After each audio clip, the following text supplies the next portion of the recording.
Good evening to members of the legislature, members of the Texas Supreme Court, state officials, and to my fellow Texans. As we gather tonight in San Marcos, Texas, the state of our state has never been more exceptional.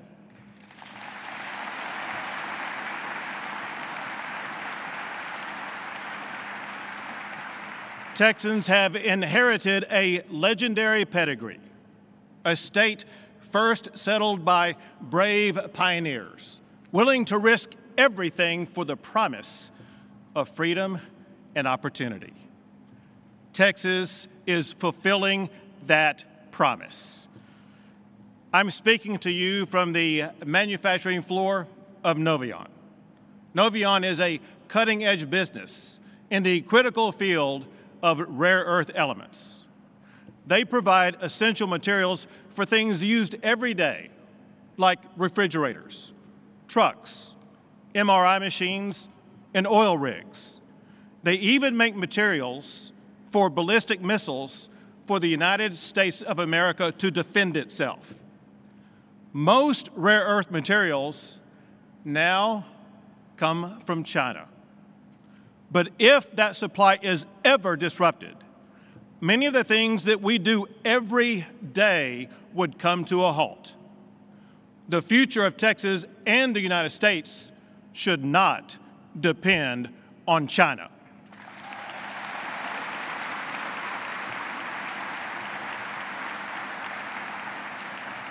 We must embrace innovation like Novion to make Texas more self-reliant, to create our own products, and to secure the future of tomorrow. With the help of businesses like Novion, Texas is #1 in the United States for the most new jobs. Since I became governor, Texas has added more than 1.9 million new jobs.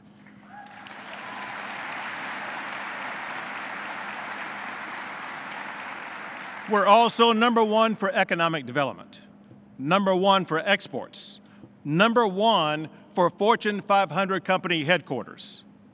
Our $2 trillion economy makes Texas the 9th largest economy in the entire world.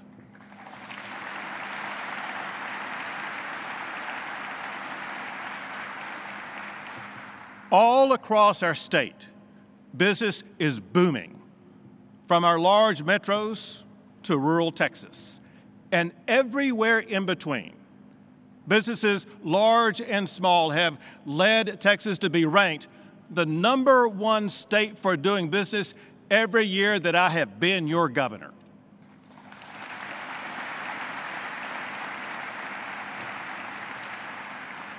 That success has been driven by hardworking Texans.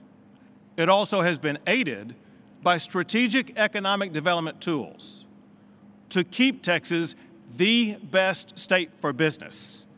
Our local communities need new economic development tools this session. Also, local businesses will flourish even more if we reduce the gridlock in our courts by creating specialized courts with the expertise to deal with complex commercial litigation. Our workforce is so important. One thing that the Texas of tomorrow needs is highly skilled workforce. I was at Odessa College 2 weeks ago, working with Senator Sparks and Representative Landgraf to see firsthand how community colleges are training the workforce of tomorrow. I met Ariel Aguilar, a young graduate who was so grateful for that program, and we're proud to have him here with us tonight.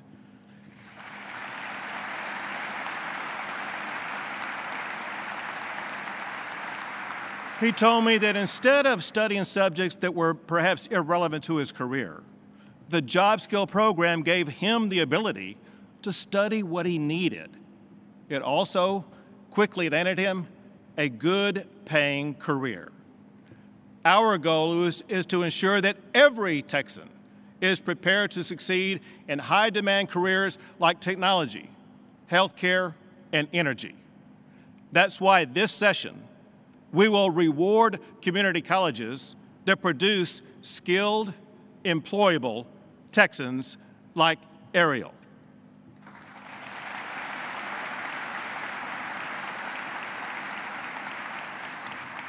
As I travel across our great state, one thing I hear loud and clear: property taxes are suffocating Texans. We must fix that this session. Hardworking Texans produced the largest budget surplus in Texas history.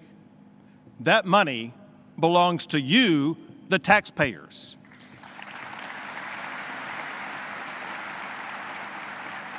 We should return it to you with the largest property tax cut in the history of the state of Texas.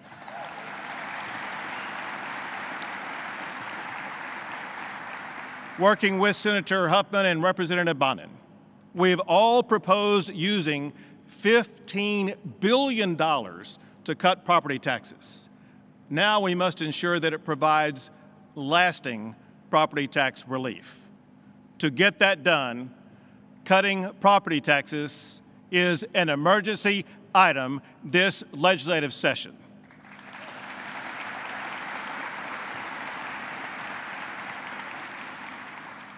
Our booming economy and our growing population, it means that we must bolster our infrastructure. We began preparing for this over the past decade. And tonight I'm proud to tell you that we will soon announce a $100 billion plan to build transportation infrastructure in Texas. I want to thank Senator Nichols and Representative Canales for their leadership on this issue. Also, we've already passed 14 bipartisan laws that strengthened the power grid. And since that time, no Texan has lost power because of the state grid.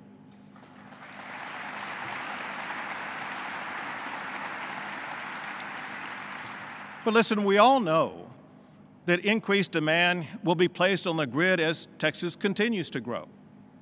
So we must build a grid strong enough to power Texas for the next century.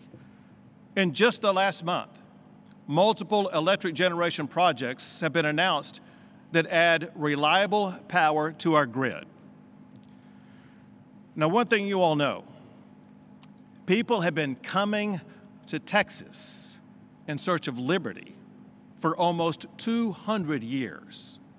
We must protect that liberty. And that's why I am announcing an emergency item tonight to end COVID restrictions forever.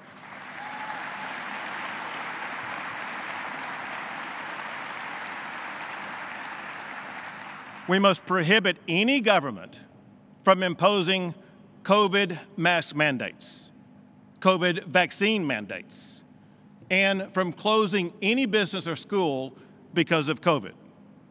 These actions will help Texas close the door on COVID restrictions.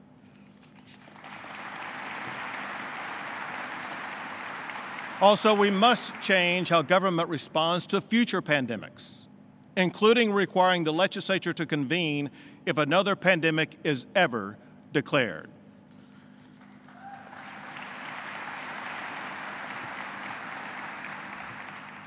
We must also protect the freedom and rights of parents who have children in schools.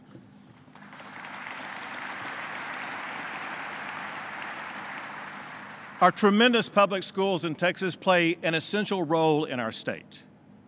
They educate our future entrepreneurs, scientists, and leaders. We must ensure that our education system works for every child in our state. And thanks to our legislators, per-student funding is at an all-time high. We provided more funding for public education and more funding for teacher pay raises than ever before in the history of the state of Texas.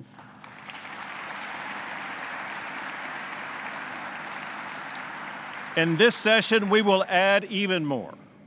And importantly, many schools in Texas are excellent.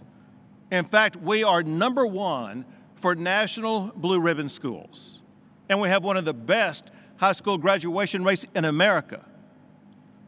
You know, when I grew up in first Longview and then Duncanville, we were taught the basics: reading and writing, math and science.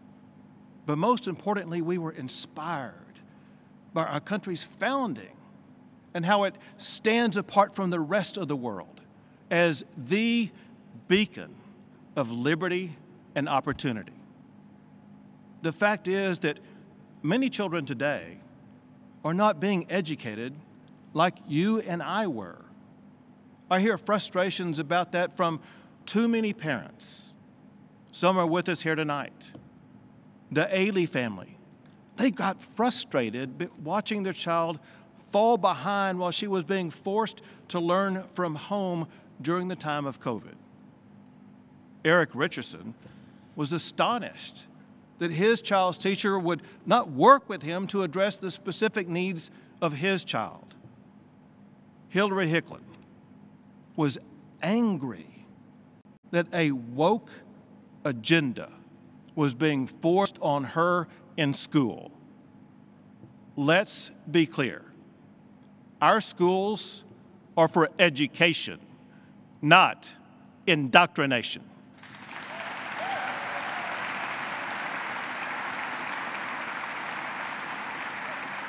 Schools should not be pushing a woke agenda, period.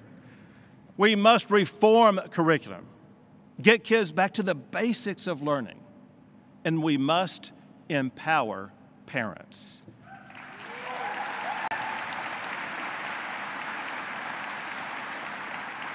Parents deserve access to curriculum, to school libraries, and to what their children are being taught. And we will do that with our parental Bill of Rights. Parents also deserve education freedom. Without that freedom, some parents are hindered in being able to help their child succeed. That must change this year. The way to do that is with school choice through state-funded education savings accounts.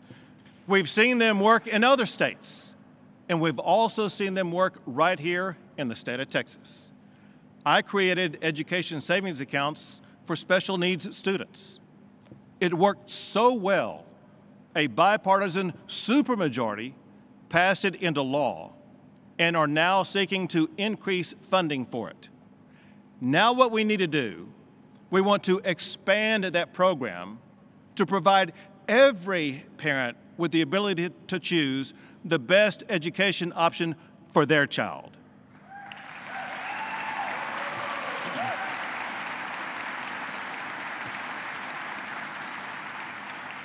To be perfectly clear, under this school choice program, all public schools will be fully funded for every student.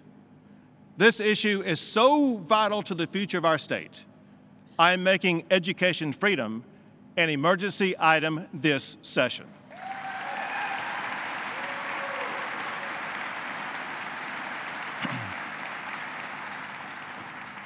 Children must also have safe schools. We must establish the safest standards and then use the newly created Chief of School Safety to mandate compliance with those standards. And we also need to provide more healthcare professionals in our schools. We cannot let another school year go by without making our schools safer.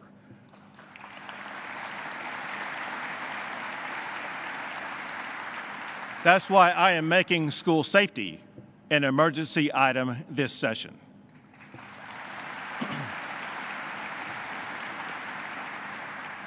In addition to protecting our children in schools, we must also help our seniors in nursing homes by providing a pay increase for those who care for them. You know, one of the most dangerous places is one you would least expect. It's a courtroom with an activist judge. using low bail to let dangerous criminals back out onto the streets. Last September, a law enforcement officer in Harris County was murdered by a criminal out on bail from a prior murder charge.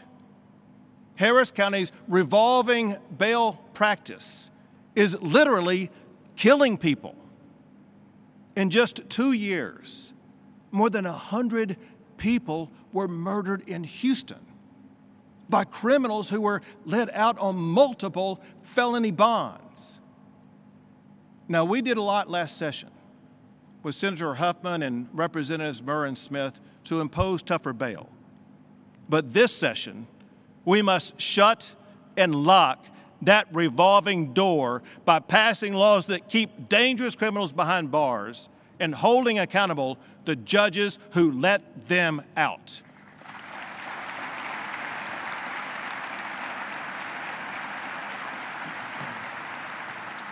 To get that done, I'm making ending revolving door bail an emergency item this session.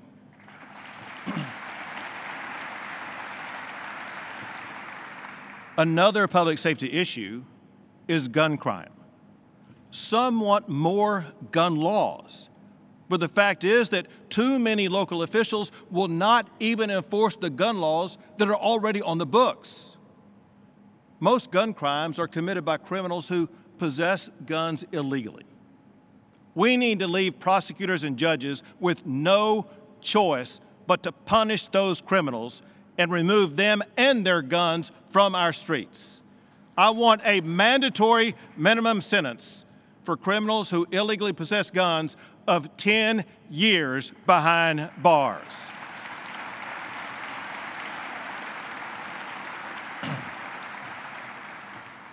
Guns, drugs, cartel gangs, all kinds of illegal activity are assailing our border, all while Washington has abandoned its duty. Texans are furious about the lawlessness caused by Biden's open border policies, and they should be. During the prior administration, we had the lowest illegal crossings in decades. But this past year, the United States set an all-time record high for the most illegal crossings ever.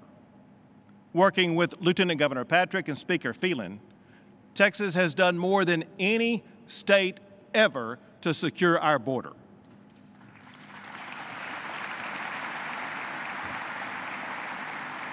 We deployed the National Guard to turn back illegal immigrants. The Texas Department of Public Safety has arrested more than 24,000 criminals, and they have seized enough fentanyl to kill every man, woman, and child in the entire United States of America. I also designated Mexican drug cartels as terrorist organizations.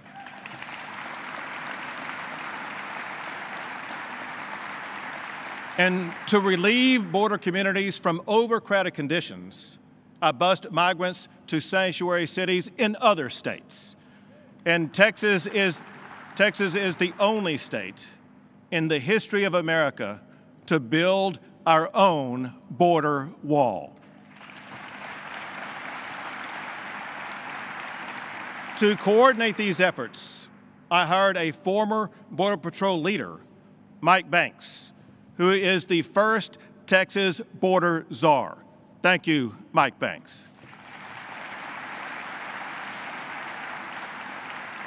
Texans should be so proud of their National Guard soldiers and DPS troopers who are working around the clock under the leadership of Major General Seltzer and Colonel Steve McCraw with DPS. Thank you all for your service. And importantly, let's also thank our Texas sheriffs who are on the front line battling Biden's border crisis. Thank you, sheriffs.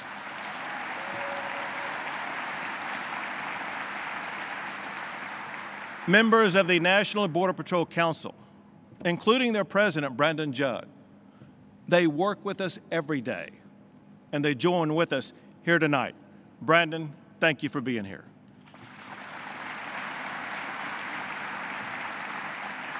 But we know that more must be done. That's why the Texas House and Senate are proposing another $4.6 billion to strengthen our border security efforts. But know this, illegal smuggling is being aided and abetted by United States residents. That must stop. We must impose a mandatory minimum jail sentence of at least 10 years for anyone caught smuggling illegal immigrants in the United States or here in Texas.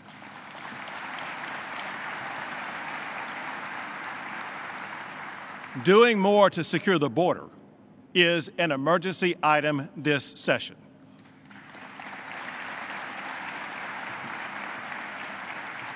I look forward to working with Senator Birdwell and Representative Guillen to get that done. Our porous border has a tragic side effect. Fentanyl poisoning has now become the leading cause of death of Americans between 18 and 45. This travesty must end. I met with Texas families who have been ripped apart by fentanyl. And with us here tonight is Veronica Caprisi from San Antonio. Last year, she told me about her daughter, Danica, a bright young woman lost in her prime because she took a pill not knowing it was laced with fentanyl. The story of Danica and too many others inspired us to start the One Pill Kills Awareness campaign. Mexican drug cartels make fentanyl look like legitimate medicine, even candy. But that one pill can kill. To end cartel killings of Texans, we must do two things. Call fentanyl deaths what they are, poisonings, and prosecute them as murders.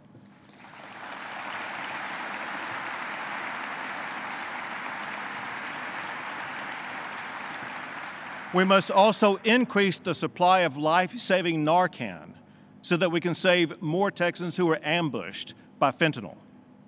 Addressing the fentanyl crisis is an emergency item this session.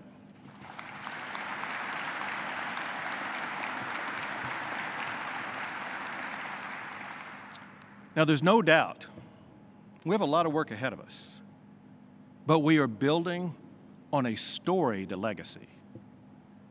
187 years after Texas was founded, there has never been a better time to be a Texan.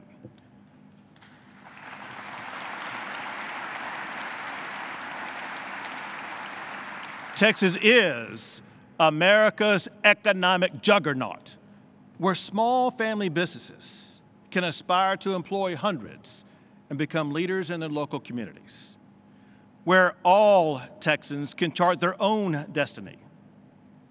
Texas is the seat of knowledge, where children will have safer schools to master the skills that will prepare them for the workforce of tomorrow. Texas is the energy capital of the world, where we will strengthen the electric grid to power us for generations to come. Texas is the home of justice, where dangerous criminals will stay locked behind bars and law-abiding Texans will have their liberties protected. This session, we will ensure that Texas remains the leader of this nation, an unflinching force in this world. Together we will build a Texas for the next generation, the Texas of tomorrow. the First Lady, Cecilia Abbott, joins me in saying thank you to our fellow Texans. We pray to God for you and your families, and we pray that God will forever bless the great state of Texas. Thank you all. God bless you all.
There are other life or death issues that the governor ignored for the past 2 years, too. In 2021, when a winter storm came through Texas, it caused our electric grid to suffer multiple shutdowns and widespread failures. Despite taking all the recommended precautions, my home sustained over $100,000 worth of damage as a direct result of the grid failure. But I was one of the lucky ones. Millions of Texans across the state lost heat and power, some for weeks on end. And 700 of my fellow Texans died during that storm. Hundreds of human beings dying because they didn't have access to electricity in their homes during sub-freezing weather. That's unacceptable. Here in the coming weeks, the Texas legislature will begin voting on bills and figuring out how to manage a historic surplus, $33 billion in our checking account and around $27 billion in our savings account. There are 59 billion reasons why Texas Democrats will be fighting to make sure that our Texas values are reflected in this budget. I was a public school teacher here at Lubbock ISD for 14 years. I left when I realized I could no longer deal with Republicans putting a gag order on everything teachers are trying to teach. And for what it's worth, their idea of school vouchers would absolutely destroy rural public school districts and rural communities here in the Panhandle and across Texas. It would crush us here in Houston too, right? What this so-called school choice is really about is defunding public education and sending our tax dollars to wealthy, privately owned schools. This is going to be particularly painful for urban school districts like ours, where funding has already been slashed over decades of intentional cuts. Texas teachers are already some of the lowest paid teachers in the country. It's no wonder so many of my former coworkers are leaving the profession entirely. It's no wonder our state has an unprecedented teacher shortage. That's why I filed a bill to give every public school teacher in Texas a $15,000 pay raise. In Texas, we go big or we go home. Let's go big for our teachers and our kids. And during this legislative session, Democrats aren't just fighting for your kids to be able to get a good quality education. We're focused on other kitchen table issues too. My 22-year-old son was born severely disabled, legally blind, and has a lifelong cancer syndrome. There was no possible way we could afford the health care he needed His number finally came up a few years ago after 11 years on the Medicaid waiver wait list and dozens of surgeries. The wait list for pediatric disabled Texans to get a Medicaid waiver is now up to 26 years, simply because Governor Abbott and Texas Republicans refused to do the right thing and finally expand Medicaid. Governor Abbott, many of these kids won't get services until they're 30 years old. Many will die before they get to that point. Do what's right. Make health care in Texas accessible to all Texans. I'm Hassani Burton, a small business owner here in Dallas, Texas. It's encouraging to know I have Democrats in Austin fighting for job creators and community builders instead of just looking out for big corporations. Texas Democratic policies build communities. Texas Democratic policies support small business. My daddy was an oil driller and then a union refinery trucker. I've lived in the oil fields my entire life, and the community is built on oil. Texas Democrats know that the oil we drill in the Permian Basin is one of the most precious commodities our state has, and they're working to protect our livelihoods while making sure that we're keeping up with where the industry is going. As a dad, a husband, and a Texas Democrat, I care deeply about keeping my family and my community safe. As sheriff, I work hard each and every day to fight crime and make Texas a safe place that all families can call home. Texas Democrats have one priority. Above all else, make our state a place where all can prosper, lead a better life, and safely raise a family. And we're also working every day here in Washington for sensible, bipartisan solutions to secure our border and honor our legacy as a nation of laws built by immigrants. And working with the White House to deploy historic resources and support to our border communities by reimbursing local governments and NGOs for migrant care and investing in our ports of entry through the bipartisan infrastructure law. It's not just a secure border and fair immigration we're fighting for. Over the past 2 years, Texas House Democrats working with the Biden-Harris administration have also brought down costs for hardworking Texas families. We rescued the economy and changed the course of the COVID-19 pandemic that killed almost 100,000 Texans. We enacted the first meaningful federal gun violence reduction legislation in decades and passed the most ambitious legislation to combat climate change in our nation's history. We've made historic, once-in-a-generation bipartisan investments in Texas infrastructure, increasing access to affordable broadband, and we passed legislation to finally give Texas veterans exposed to toxins and burn pits the health care they obviously deserve. And we've made great progress toward making health care affordable. Texas leads the nation in residents without health insurance. But Governor Abbott won't support the expansion of Medicaid coverage. That's why we worked with the White House to expand the Affordable Care Act to lower health care premiums for 13 million people. We proudly worked with President Biden to lower prescription drug costs, make vaccines free, and cap the monthly cost of insulin at $35 for senior citizens and disabled Texans on Medicare.